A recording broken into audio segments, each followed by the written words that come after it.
ಈಗಾಗಲೇ ಗೋವಿಂದರಾಜು ಅವರು ಮತ್ತು ಡಾಕ್ಟರ್ ಪರಮೇಶ್ವರ್ ಅವರು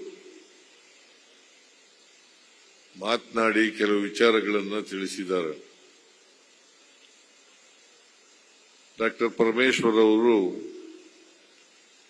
ಸ್ವತಃ ಕ್ರೀಡಾಪಟುವಾಗಿದ್ದಂಥವರು. ಹಾಗಾಗಿ ಅವರಿಗೆ ಕ್ರೀಡೆ ಬಗ್ಗೆ ಸ್ವಾಭಾವಿಕವಾಗಿ ಆಸಕ್ತಿ ಇರಲೇಬೇಕು. ಅವರು ಕ್ರೀಡಾಪಟುವಾಗಿ ಮಾತನಾಡಿದ್ದಾರೆ. ಒಲಿಂಪಿಕ್ ಸಂಸ್ಥೆಯ ಅಧ್ಯಕ್ಷರು ಕೂಡ ಮಾತನಾಡಿದ್ದಾರೆ. ನಾನು ಈ ರಾಜ್ಯದ ಕ್ರೀಡಾ ಸಚಿವನಾಗಿ ಕೆಲವು ವಿಚಾರಗಳನ್ನು ನಿಮ್ಮ ಮುಂದೆ ಪ್ರಸ್ತಾಪ ಮಾಡಲಿಕ್ಕೆ ಬಯಸ್ತಾ ಇದ್ದೇನೆ. ಇವತ್ತು ಒಲಿಂಪಿಕ್ ಸಂಸ್ಥೆ KOA ಪ್ರಶಸ್ತಿ ಪುರಸ್ಕೃತರಿಗೆ ಸರ್ಕಾರದ ವತಿಯಿಂದ ಮತ್ತು ವೈಯಕ್ತಿಕವಾಗಿ ನಾನು ಅಭಿನಂದನೆಗಳನ್ನು ಸಲ್ಲಿಸಲಿಕ್ಕೆ ಬಯಸ್ತಾ ಇದ್ದೇನೆ.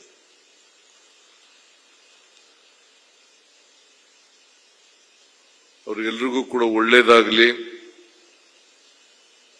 ಇನ್ನೂ ಎತ್ತರಕ್ಕೆ ಹೋಗಲಿ, ಆಯಸ್ಸು ಆರೋಗ್ಯ ಎಲ್ಲ ದೊರಕಲಿ ಅಂತೇಳಿ ಈ ಸಂದರ್ಭದಲ್ಲಿ ನಾನು ಹಾರೈಸ್ತೇನೆ. ಒಲಿಂಪಿಕ್ ಸಂಸ್ಥೆ ಈಗಾಗಲೇ ಪ್ರಸ್ತಾಪ ಮಾಡದಂತೆ 1958ರಲ್ಲಿ ಪ್ರಾರಂಭ ಆಗಿ ಇಲ್ಲಿವರೆಗೂ ನಡ್ಕೊಂಡು ಬರ್ತಾ ಇದೆ. ಗೋವಿಂದರಾಜು ಅಧ್ಯಕ್ಷನಾದ ಮೇಲೆ ಒಲಿಂಪಿಕ್ ಸಂಸ್ಥೆ ಹೆಚ್ಚು ಕ್ರಿಯಾಶೀಲವಾಗಿದೆ. ಅವರು ನಾನು ಮುಖ್ಯಮಂತ್ರಿಯಾಗಿರುವಾಗ ಒಲಿಂಪಿಕ್ ಸಂಸ್ಥೆಗೆ ಒಂದು ಸ್ವತಂತ್ರ ಕಟ್ಟಡ ಬೇಕು ಅಂತೇಳಿ ನನ್ನ ಜೊತೆಯಲ್ಲಿ ಚರ್ಚೆ ಮಾಡಿ ಆಮೇಲೆ ಅದನ್ನ ನಾನೇ ಉದ್ಘಾಟನೆ ಮಾಡಿದೆ. ಆಮೇಲೆ ನಾನೇ ಶಂಕುಸ್ಥಾಪನೆ ಮಾಡಿದೆ, ನಾನೇ ಉದ್ಘಾಟನೆನೂ ಕೂಡ ನಾನೇ ಮಾಡಿದೆ.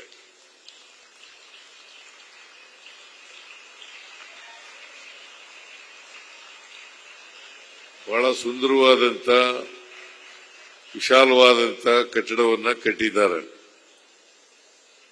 ಇಡೀ ದೇಶದಲ್ಲಿ ಆಂಧ್ರ ಮತ್ತು ಕೇರಳ ಬಿಟ್ಟರೆ ಕರ್ನಾಟಕದಲ್ಲೇ ಸ್ವಂತ ಕಟ್ಟಡ ಇರ್ತಕ್ಕಂಥದ್ದು. ಆಂಧ್ರದದ್ದು ಕೇರಳದಲ್ಲಿ ಕೇಳದೆ ಗೋವಿಂದರಾಜುಗೆ ದೇಶದಲ್ಲಿ ಯಾವ್ಯಾವ ರಾಜ್ಯಗಳಲ್ಲಿ ಇದೆ ಅಂತೇಳಿ. ಅಲ್ಲಿ ಸಣ್ಣ ಸಣ್ಣ ಬಿಲ್ಡಿಂಗ್ಗಳಿದಾವಂತೆ, ಇಲ್ಲಿ ದೊಡ್ಡ ಬಿಲ್ಡಿಂಗ್ ಅನ್ನೇ ಕಟ್ಟಿಬಿಟ್ಟಿದ್ದಾರೆ. ದೊಡ್ಡ ಬಿಲ್ಡಿಂಗ್ ಅನ್ನೇ ಕಟ್ಟಿದ್ದಾರೆ. ಆದ್ರಿಂದ ಗೋವಿಂದರಾಜು ಬಹಳ ಕ್ರಿಯಾಶೀಲವಾಗಿರ್ತಕ್ಕಂಥ ವ್ಯಕ್ತಿ.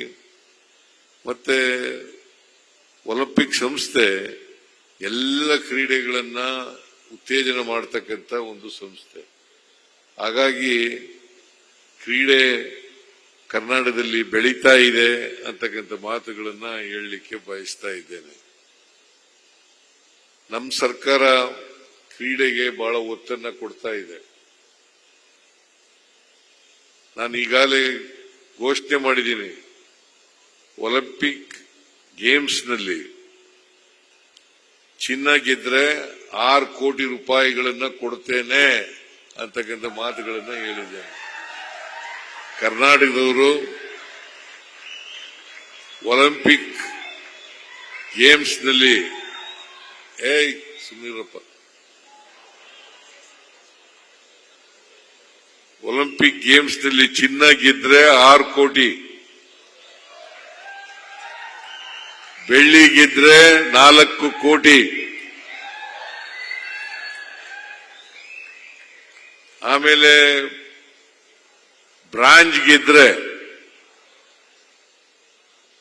3 ಕೋಟಿ,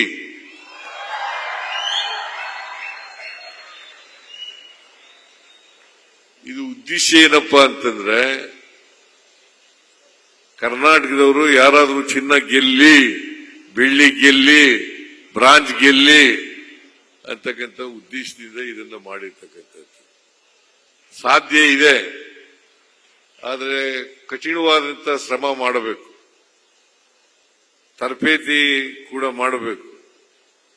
ಅದು ಒಂದು ಗುರಿ ಇರಬೇಕು.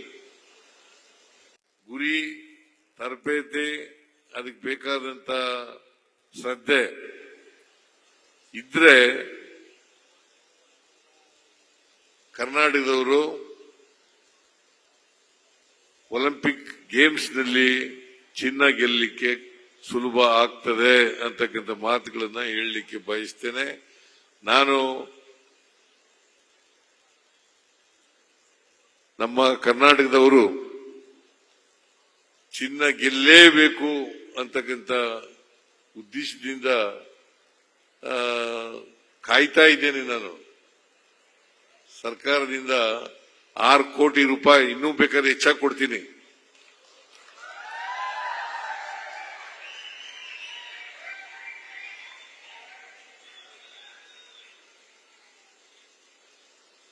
ಎಲ್ಲಿ ಅಂತಕ್ಕಂಥದ್ದು ಬಹಳ ಉದ್ದೇಶ. ಕ್ರೀಡೆಯಲ್ಲಿ ಬಹಳ ಮುಖ್ಯವಾಗಿ ಬೇಕಾಗಿರ್ತಕ್ಕಂಥದ್ದು ಕ್ರೀಡಾ ಸ್ಫೂರ್ತಿ. ಕ್ರೀಡಾ ಸ್ಫೂರ್ತಿಯನ್ನ ಬೆಳೆಸಿಕೊಳ್ತಕ್ಕಂಥದ್ದು ಅತ್ಯಂತ ಅವಶ್ಯ. ಪ್ರತಿಯೊಬ್ಬರಿಗೂ ಕೂಡ ಇರಬೇಕು. ಜೀವನದಲ್ಲಿ ಏನಾದ್ರು ಒಂದು ಸಾಧನೆ ಮಾಡಬೇಕಲ್ಲ. ಮನುಷ್ಯನಾಗಿ ಹುಟ್ಟಿದ ಮೇಲೆ ನಾವು ನಮ್ಮ ಬೆಳೆದು ಬಂದಂತ ದಾರಿನ ನೋಡ್ತಾಗ ಸಮಾಧಾನ ಆಗ್ಬೇಕು. ನೀವು ಕ್ರೀಡೆಯಲ್ಲಿದ್ರೆ ನಾವು ಇಲ್ಲಿವರೆಗೆ ಜೀವನದಲ್ಲಿ ಸಾಧನೆ ಮಾಡಿರ್ತಕ್ಕಂಥದ್ದು ಸಾರ್ಥಕ ಆಗ್ತದೆ ಅಂತಕ್ಕಂಥ ಮನೋಭಾವ ಇರಬೇಕು. ಆಮೇಲೆ ಕ್ರೀಡಾಪಟುಗಳಿಗೆ ಸರ್ಕಾರದಲ್ಲಿ ಸರ್ಕಾರಿ ಕೆಲಸ ಕೊಡ್ತಕ್ಕಂಥದ್ದನ್ನು ಕೂಡ ಈಗಾಗಲೇ ತೀರ್ಮಾನ ಮಾಡಿದ್ದೀವಿ. DYSP, sub inspector, police sub inspector ಅಲ್ಲಿ ಆಯ್ಕೆ ಮಾಡುವಾಗ 3% ಕೊಡಬೇಕು. ಫಾರೆಸ್ಟ್ ಡಿಪಾರ್ಟ್ಮೆಂಟ್ ನಲ್ಲೂ 3% ಕೊಡಬೇಕು. ಉಳಿದ ಡಿಪಾರ್ಟ್ಮೆಂಟ್ಗಳಲ್ಲಿ ಕನಿಷ್ಠ 2% ಕ್ರೀಡಾಪಟುಗಳಿಗೆ ಮೀಸಲಾಗಿರ್ತಕ್ಕಂಥ ಕೆಲಸವನ್ನ ಮಾಡ್ತೇವೆ. ಬಹುಶಃ ನಾನು ಈಗ ನವೀನ್ ರಾಜ್ ಸಿಂಗ್ ಜೊತೆ ಮಾತಾಡಿದೆ. ಜನವರಿನಲ್ಲಿ ಆರ್ಡರ್ಸ್ ಇಶ್ಯೂ ಆಗಬೇಕು. ಜನವರಿನಲ್ಲಿ ಫಸ್ಟ್ ವೀಕ್ ನಲ್ಲಿ ಆರ್ಡರ್ಸ್ ಇಶ್ಯೂ ಆಗ್ತದೆ.